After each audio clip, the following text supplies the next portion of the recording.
తప్పులు ఉన్నాయండి. నాకు నిజానికి రాష్ట్రంలో ఏం తప్పులు ఉన్నాయని నేను స్టడీ చేయలేదు. అప్పటికి నేను ప్రెస్ లో ఏం మాట్లాడాను, రాష్ట్రంలో తప్పులు ఉన్నాయి, దీని మీద కోర్టుకి వెళ్తే అభ్యర్థుల్ని భయపిస్తున్నారు.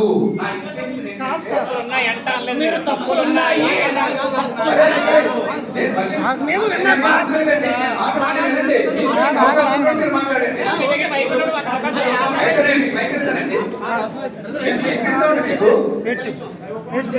రాష్ట్రంలో తప్పులున్నాయని చెప్పి హైకోర్టు కోర్టుకి వెళ్తే అభ్యర్థుల్ని భయపిస్తున్నారు ఏపీపీఎస్సీ సభ్యులు.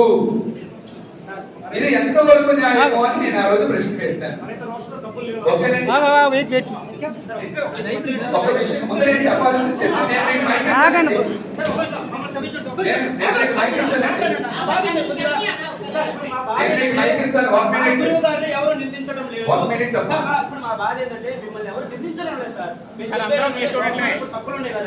దాన్ని సవరించి ఎగ్జామ్ పెడితే వచ్చే బాధ ఏంది?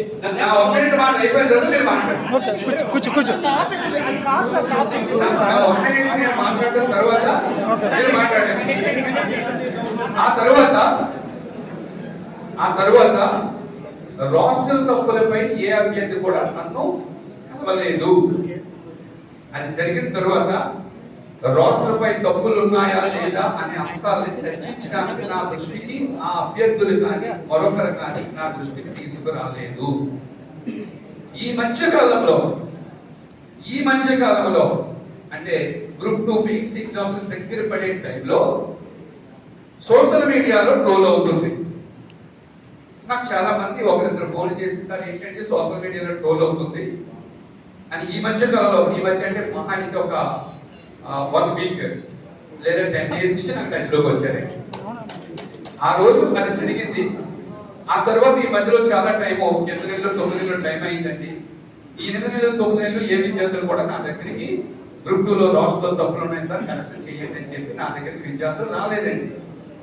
ఎందుకంటే వచ్చి ప్రజాప్రతినిధులు కాబట్టి నా దగ్గరికి సార్ ఇలా తప్పులు జరిగాయి మీరు కరెక్ట్ చేయండి అంటే నేను ఫాలో అయ్యి ఉండేవాడిని గవర్నమెంట్ కి. అలా జరగకుండా 1 వీక్ బ్యాక్ ఒకరితో నాకు కాల్ చేశారు. ఎక్కడి నుంచి చేశారంటే అశోక్ నగర్ నుంచి నేను చేస్తున్నాం అంటే. ఏంటమ్మా ఇష్యూ అంటే నోటిఫికేషన్ లో రాష్ట్రంలో తప్పులు ఉన్నాయి,